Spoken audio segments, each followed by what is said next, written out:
자, 6월 27일 비트코인 확인 한번 해보도록 할게요. 비트코인 현재 23,500달러. 어제보다는 약간의 상승을 해주긴 했지만 그렇게 강한 상승은 아니라고 보입니다. 자, 일단 오늘 영상은 저는 굉장히 중요하다라고 여러분들께 말씀드리고 싶어요. 차트만이 아니라 경제 전체 시장을 알아야 한다고 계속해서 말씀을 드리고 있는데 그래서 지금 전체 경제 시장이 어떤지 이걸 알아야 우리가 조금 더 확신을 가질 수가 있겠죠. 그래서 오늘 준비한 내용은 좀 굉장히 중요하니까 여러분들이 봐주시면 좋을 것 같고, 자, 영상에 앞서서 먼저 확실하게 말씀을 좀 드리도록 할게요. 저는 조심해야 되는 부분들에 대해서 말씀드릴 겁니다. 자, 그렇다고 해서 무조건 또 내린다라고 말하는 것도 아니고요. 말했듯이 저는 분석한 내용들을 공유 드리는 것이니까 여러분들이 듣고 판단하시면 될 것 같아요. 또 뭐 못 샀니, 뭐 오르니, 뭐니 이럴 것이면은 안 보셔도 됩니다. 말했듯이 저는 저희가 분석한 내용 그리고 지금 조심해야 하는 지표들 어떤 것들이 있는지 이런 부분들에 대해서 여러분들께 말씀을 드리도록 할 거니까 여러분들이 듣고 여러분들이 편하게 본인이 판단을 해보시면 좋을 것 같습니다. 자, 그럼 먼저 차트 한번 보도록 할까요? 자, 이게 2월 17일 날 저희 채팅방에 올려드린 차트. 이 당시에 저항의 위치를 하고 있었다라고 이야기를 드렸고, 그 다음에 여기 아랫부분이 지지라인으로 잡아드렸어요. 그래서 어제 아래죠. 어제 아래 이렇게 지지를 했는 이 모습을 볼 수가 있었습니다. 그래서 이 라인 같은 경우에는 여러분들이 지지 라인 잡는 거는 이런 식으로 전에 있었던 위치들 체크를 하면서 이런 식으로 여러분들이 지지 라인, 반등을 줄 수 있는 라인, 저항 라인 이런 것들을 체크하시면 좋을 것 같습니다. 그래서 일단 여기에서 다행히 지금 지지를 해줬긴 했는데 중요한 거는 뭐 다시 한번 올라가야죠. 다시 한번 올라가는 그림이 나와줘야 되는데 아직 뭐 그런 강한 그림은 나오지 않고 있습니다. 자, 포지션, 선물 매매 같은 경우에는 없습니다. 매매 안 했고요. 포지션 걸어놨는데 여기에서 롱 체결 안 됐어요. 10틱 차이로 여기에서 롱 체결되고 올라갔으면 좋았을 건데 여기에서 체결이 안 됐고 숏 포지션 지금 들어가 있는 상태고 뭐 매도를 하거나 수익을 낸 거는 주말에는 없습니다. 자, 이제 중요한 거 여러분들이 보셔야 되는 거죠. 첫 번째 달러 인덱스라는 거는 많이 이야기를 드리죠. 달러 인덱스 같은 경우에는 다시 한번 얘기 드릴게요. 설명드릴게요. 세계 주요 6개 통화와 비교를 했을 때 달러의 가치를 이야기를 하는 겁니다. 자, 이 달러 인덱스 같은 경우에는 비트코인과 반대로 가는 경향이 있어요. 뭐 무조건 100% 정확하게 디커플링 되어 있다라는 느낌은 아니지만 그래도 어느 정도 반대로 가려는 영향이 있다. 그 이유에 대해서는 조금 이따 설명을 드리도록 할 건데 지금 이 달러 인덱스가 상승을 하고 있다. 그렇기 때문에 이 부분 체크를 해야 될 것 같아요. 자, 근데 이 달러 인덱스 같은 경우에는 더 오를 가능성이 있습니다. 자, 그 이유에 대해서 한번 살펴보도록 하면은 말했던 것처럼 다른 세계 주요 6개 통화와 비교를 했을 때 달러의 가치입니다. 자, 그런데 지금 뭐 유럽 중앙은행, 영국은행, 스위스, 뭐 캐나다, 일본 이렇게 있죠. 자, 이런 곳들 같은 경우에는 지금 금리를 동결을 시켰어요. 더 이상 인상을 안 하고 있습니다. 캐나다 같은 경우에도 금리 동결, 그리고 유로존도 금리 동결, 한국 같은 경우에도 기준금리를 3.5%로 동결을 했어요. 자, 이렇게 동결을 한다라고 하면 어떻게 되냐? 달러의 강세가 더 이어질 수밖에 없다라는 거죠. 왜 그러냐? 지금 한국 같은 경우에도 동결을 함으로 인해서 지금 환율이 연고점을 경신을 했어요. 외국인 투자자의 증시 이탈이 우려가 되고 한미 금리 차가 점점 늘어난다라는 거죠. 자, 왜 그렇게 되냐? 당연한 거죠. 그냥 쉽게 생각해서 한국에 맡기면 3.5%. 근데 이거를 미국에 맡겨요. 그러면 미국은 지금 이번에 또 금리 인상을 추가로 지금 진행을 할 거라는 게 거의 확실하죠. 그렇기 때문에 점점 달러의 가치는 점점 높아진다라는 거예요. 그렇기 때문에 달러 인덱스도 더 상승을 할 수가 있다. 비트코인과 반대로 가는 경향이 있는 이 달러 인덱스가 계속해서 오른다. 그러면은 이 가격이 내려갈 수밖에 없다라고 생각을 하는 겁니다. 자, 근데 이 달러 인덱스가 그럼 왜 도대체 달러랑 이게 무슨 관계냐? 이런 부분에 대해서는 조금 이따 통화량에 대해서 제가 설명을 드려보도록 할게요. 자, 그리고 두 번째 우리가 조심해야 되는 거 거래 건수 트랜잭션이죠. 이 트랜잭션 거래량을 보시게 되면은 이전의 상승장에는 이 거래량이 동반이 되었다. 하지만 지금 같은 경우에는 이번 상승이 있을 때 거래량이 동반이 되지 않았다. 즉 쉽게 말해서 저는 말했던 이번 상승이 건강하지 않다라는 얘기를 계속하고 있는데, 건강한 거는 시장 참여자들이 많아서 함께 이렇게 끌어올려서 소수의 세력들이 움직일 수 없는 시장이 건강한 겁니다. 하지만 지금 같은 경우에는 소수의 거래량만으로도 움직일 수 있는 상황, 즉 소수의 고래 세력들이 움직일 수 있는, 그렇기 때문에 시장이 완전 제멋대로 가는 거예요. 말씀드렸던 것처럼 진짜 상승장이 오게 되면은 시장의 참여자들도 점점 늘어나는 게 정상입니다. 하지만 지금 사람들의 관심은 없다. 즉 거래소의 보유량도 적고, 이런 상황에서는 쉽게 가격을 움직일 수 있는 상황이다 라는 점. 그래서 지금 건강하지 않은 상승이었기 때문에 저는 아직까지 확신이 없다라는 점을 얘기 드리고 싶어요. 자, 오늘 그리고 제일 중요한 겁니다. 여러분들이 좀 안 들어봤는 내용일 수도 있어요. 바로 M2 통화량에 대해서 설명을 좀 드려보도록 할게요. 자, 이 통화량이라는 거는 시중에 사용될 수 있는 돈입니다. 자, 이 시중에 사용될 수 있는 돈 같은 경우에는 M1 통화량 그리고 M2 통화량이라고 두 개로 나눌 수 있는데, M1 같은 경우에는 지금 가지고 있는 현금, 그리고 바로 현금화를 할 수 있는 예금 같은 거, 통장에 들어가 있는 돈이겠죠.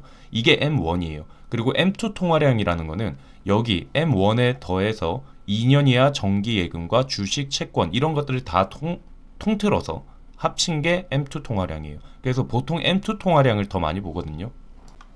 자, 근데 이 M2 통화량이 지금 하락을 하고 있다. 자, 이게 어떤 의미인지 한번 살펴보도록 합시다. 자, 쉽게 생각해서 여러분들 시중에 돈이 많이 풀렸어요. 자, M2 통화량 여기 보시면 이때 가장 강하게 상승을 했습니다. 우리가 차트로 한번 살펴보면은 여기거든요. 이 통화량이 가장 급증을 했던 게 어디죠? 지금 바로 여기. 코로나가 일어나고 나서 정말 가파르게 통화량이 급증을 했습니다. 자, 이렇게 돈이 많이 풀리게 되니까 어떤 현상이 일어납니까? 사람들이 제로금리니까 너도 나도 빚을 내서 투자를 하고, 그게 바로 우리 1, 2년 전의 모습이었죠. 코로나 때문에 경기 부양책 계속해서 하고 통화량은 늘어나고 막 시중에 풀려나는 돈은 많고, 빚을 내도 이자를 내지 않고 하니까 그냥 계속해서 돈을 찍어내는 겁니다. 그렇게 하니까 사람들이 B2라는 게 생겼죠. 사람들이 돈이 남아도니까 너도 나도 투자를 하기 시작해요. 자, 이렇게 하다 보니까 뭡니까? 부동산 버블이 일어나죠. 부동산 가격 계속해서 최고점을 상승을 시켰습니다. 그쵸? 왜 그러냐? 돈 있으면은 그냥 빚내서 아파트 하나 사놔요. 그러면 집이 올라요. 그럼 나중에 그냥 팔아요. 근데 난 이자도 안 내. 이런 현상 때문에 투자가 과열이 된 상태, 모든 게 시장이 버블이 끼는 상태, 그리고 말했던 CPI, 이 인플레이션율은 점점 높아지고 있었다라는 거죠. 하지만 보시면 지금 M2 통화량을 보시면 여기 21년 이때부터 지금 계속해서 내려가고 있습니다. 즉 시중에 풀린 돈이 이게 약 60년 만에 이런 현상이 일어났다라고 해요. 이때까지는 이런 현상이 없었습니다. 그냥 지속적으로 계속해서 상승을 해왔는데, 지금 여기 60년 만에 이런 현상이 나온다라는 얘기가 지금 나오고 있단 말이에요. 자, 지금 이런 상황입니다. 시중에 돈이 많이 돌았을 때는 당연히 그 돈으로 투자를 하고 하는 경향들이 있겠죠. 자, 이 투자 같은 경우에도 이제 위험 자산으로 많이 갑니다. 부동산이 올라요. 부동산 많이 올랐죠. 너무 올랐어요. 이게 사기 부담스러워. 주식으로 갑니다. 주식도 많이 올랐어. 그러다 보니까 펀드, 코인 이런 쪽으로 이제 계속해서 시장이 유동성이 되는 거죠. 이 머니 무브가 일어나는 건데, 지금 같은 경우에는 통화량이 줄고 있다라는 거죠. 1960년대 이후로 이런 현상은 처음이다. 즉 시중에 풀린 돈들은 점점 수거가 되고 있고, 자, 이렇게 되면 어떤 현상이 일어나느냐? 돈이 많을 때, 시중에 통화량이 많을 때는 위험 자산 쪽에 사람들이 움직여요. 하지만 이 통화량이 점점 줄어들면 안전 자산으로 움직입니다. 뭐 달러나 국채. 그래서 아까 말했던 달러, 지금 달러 인덱스 같은 경우에도 올라가고 있죠. 그리고 국채. 자, 미국 국채 한번 살펴볼까요? 미국 국채 같은 경우에는 지금 10년 채권이죠. 10년 채권도 지금 이렇게 올라가고 있습니다. 안전자산과 위험자산은 반비례한다. 즉 지금 안전자산 쪽으로 시장은 움직이고 있어요. 그럼 이 위험자산 중에 우리 코인도 있잖아요. 지금 부동산 깨지고 있죠. 난리 났죠. 여러분들 아시잖아요. 부동산 가격 하락하고 있는 거. 주식 많이 깨졌죠. 코인. 지금 이런 상황이에요. 그래서 이제 어느 정도 이제 시간이 조금 걸리지 않을까라는 생각을 저는 하는 거예요. 이게 어차피 또 반복이에요. 이게 이렇게 되다가 나중에 이 통화량이 완전 다 이렇게 뭐 죽는다가 아니라 또 여기에서 이렇게 되다 보면 경기 침체가 오고 하면 또 나중에 경기 부양책을 쓸 수밖에 없다라는 거예요. 근데 지금 같은 경우에는 당장에는 아직까지 금리 인하를 하겠다, 경기 부양책 하겠다라는 얘기가 지금 없잖아요. 그렇죠? 지금은 금리 인상을 하고 있는 상황이에요. 그래서 이 영향은 어떻게 오냐면 금리 인하를 딱 합니다. 금리 인하 딱 한다라고 해서 바로 효과가 나오는 게 아니라 시간이 좀 걸린다라는 거죠. 그러니까 여기 같은 경우에도 보시면은 통화량이 증가를 합니다. 그러면 시차를 두고 약 한 2년 정도의 시차를 두고 부동산의 가격이 올라요. 이런 형태로. 여기도 통화량이 2020년에 이렇게 쫙 올라왔어요. 그러면 한 1년 뒤부터 부동산 가격이 더 오르고 그 다음에 이제 인플레이션도 뒤따라오는 이런 형태가 된다라는 거죠. 시차가 필요하다라는 겁니다. 그렇기 때문에 지금 같은 경우에 만약 그럼 시차가 필요하다. 그럼 여기에서 지금 내려가고 있다. 그러면 가격들이 더 하락을 할 수가 있다라는 거죠. 그래서 보통 부동산을 살 때 어떤 식으로 사냐면 제일 좋은 방법은 이 통화량이 어느 정도 바닥을 찍고 반등을 준다라고 할 때 그때 부동산이 사기 좋은 적기라고 생각을 하는 거예요. 그러면 이제 부동산 다음에 또 이제 계속 상승을 하겠죠. 위험 자산들이 상승하죠. 그럼 거기에서 또 코인이 포함이 된다라는 거죠. 이런 식으로 여러분들이 생각하시면 좋습니다. 하지만 일단은 또 뭐 한편으로 또 긍정적인 부분 이야기 드리면은 통화량이 증가를 했지만 이번에 이제 가파르게 하락을 하고 있죠. 그러면 여기 파란색 선은 물가 상승률이에요. 자, 보시면 이거는 뒤에 따라오죠. 여기 상승을 하면 통화량 상승하면 인플레이션, 물가 상승률 뒤따라오고 여기 상승하면 여기 뒤따라오고 이런 형태로 가죠. 여기 내려왔죠. 그러니까 여기도 내려오고. 그럼 지금 여기 이렇게 내려왔어요. 그러면 이 인플레이션도 어느 정도 시기가 지나면 잡힐 수 있다라는 겁니다. 인플레이션 잡힐 수 있어요. 하지만 말했던 거 시간이 조금 필요하다. 시간이 필요하고 그 뒤에 인플레이션이 하락을 하고 나서 다시 통화량이 증가를 할 때 그때가 코인을 사기 가장 적기라고 생각을 하는 겁니다. 이 부분을 여러분들이 생각을 하시면 될 것 같아요. 심볼 같은 경우에는 이 M2 같은 경우에는 좀 어렵거든요. 여기 있는 심볼 참고하시면 여러분들이 확인 가능하니까 이런 부분들 여러분들이 생각하시면 좋을 것 같아요.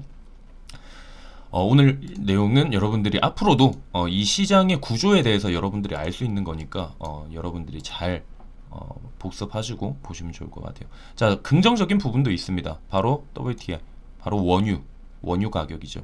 이 원유 가격은 저번에도 말씀드렸죠. 이 CPI 발표나 뭐 PPI 발표가 뭐 있었을 때 여기에서 가장 크게 영향을 미쳤던 게 바로 이번에 에너지 상승이죠. 에너지 가격. 그래서 에너지 원유 가격도 중요하다라고 했는데 원유 가격이 지금 내리고 있습니다. 이거는 좋은 그림. 하지만 중요한 거, 러시아가 3월부터 원유 생산량을 하루 50만 배를 줄인다라고 발표를 했죠. 그래서 이 부분이 또 원유 가격에 어떤 영향을 미칠 것인지 여러분들이 이 부분 체크하시면 좋을 것 같습니다. 자, 이번 주 뭐 주요 일정 뭐 큰 거 없습니다. 큰 거는 없고 살펴보니까 뭐 중요한 건 뭐 별로 없는 것 같아요. 뭐 내구재 수주나 뭐 잠정주택 매매 뭐 이런 것도 있긴 하는데 뭐 크게 영향 미치는 것보다 이거는 좀 보시면 좋을 것 같다. CB 소비자 신뢰 지수 이거 하나랑 그리고 여기 신규 실업 수당 청구 건수 이 부분 근데 뭐 그렇게 뭐 엄청 시장을 움직일 수 있는 그런 요소는 아니니까 여러분들이 이 점 참고하시면 좋을 것 같고 자 중요한 거는 이제 3월 14일이죠. 소비자 물가 지수 발표가 있어요. 이게 이제 제일 중요한 건데 이제 이 날까지 시장이 어떤 변동성을 줄지 우리가 이 부분 체크해야 될 것 같고 그리고 소비자 물가지수 아직 예측치가 안 나왔는데 일단 조금 다행인 거는 15일 날 있을 3월 15일 날 있을 발표는 예측치가 소매 판매는 말했죠. 낮아야 좋은 거라 했습니다. 인플레이션 입장에서는 소매 판매 지수가 2.3 저번에 엄청 크게 나왔는데 이번에 0.8로 예측치를 줄였어요. 그리고 생산자 물가지수도 지금 줄였고 그렇기 때문에 만약 CPI도 좀 좋게 나오고 여기까지도 이제 좋게 나와주면은 또 시장이 반전을 할 수 있는 분위기 반전을 할 수 있는 기회가 나오지 않을까라는 생각을 하고 있습니다. 뭐 매물대 같은 경우에는 계속해서 22.2K 구간에 있는데 이 부분 체크해 주시면 될 것 같고요. 말했던 것처럼 오늘은 차트보다는 이 경제를 아셔야 됩니다. 이 경제 이 순환 구조를 여러분들이 아셔야 되는 거예요. 이 코인을 차트만 보고 한다? 절대 말이 안 돼요. 여러분들 아무리 차트만 본다라고 한 저는 절대 이해가 안 가는 게 차트는 보조 자료죠. 보조 자료고 경제 지표를 아셔야 됩니다. 차트가 할 수 있는 거는 말했던 이런 것들, 지지 라인, 저항 라인, 사람들의 심리가 어디에 있는지 이런 거를 보는 거가 주지. 뭐 솔직히 말씀드릴게요. 유튜브 보면은 그냥 차트만 보면서 이제 선 몇 개 그으면서 이야기하시는 분들 계시는데 말했던 것처럼 중요한 거는 경제입니다. 여러분들이 경제가 어떻게 흘러가는지를 알아야 통화량이 어떻게 되는지 알아야 아니 세계 돈이 없는데 누가 코인에 투자를 할 수가 있겠어요? 응? 이런 구조가 있어야지. 지금 부동산 법을 저는 저번 작년부터 얘기했죠. 부동산 법을 꺼질 거다. 부동산 헝다 사태 일어나고 그 이후부터 해가지고 이제 버블이 깨지는 시기가 올 거다. 부동산 가격 엄청 폭락할 거다. 저는 그렇게 해가지고 대비를 했습니다. 대비를 했고 그리고 이제 더 낮은 가격에 이제 또 주택도 부동산도 저도 살 수 있는 기회가 또 생기겠죠. 이런 식으로 전체적인 시장 구조를 여러분들이 아신다면은 굳이 코인뿐만 아니라 말했던 것처럼 여러분들이 집을 살 때도 더 좋은 가격에 살 수 있는 그런 정보를 여러분들이 알 수 있을 거예요. 그렇기 때문에 늘 공부하자라고 얘기를 하는 겁니다. 그래서 이거는 머릿속에 놔둔다 해서 여러분들께 도움이 안 되는 건 아니잖아요. 이런 부분들을 알면은 언제든 도움 됩니다. 그렇기 때문에 여러분들이 이런 부분들 열심히 공부를 해서 우리에게 나중에 또 좋은 스마트한 투자자가 될 수 있기를 바라면서 오늘 영상 마치도록 할게요.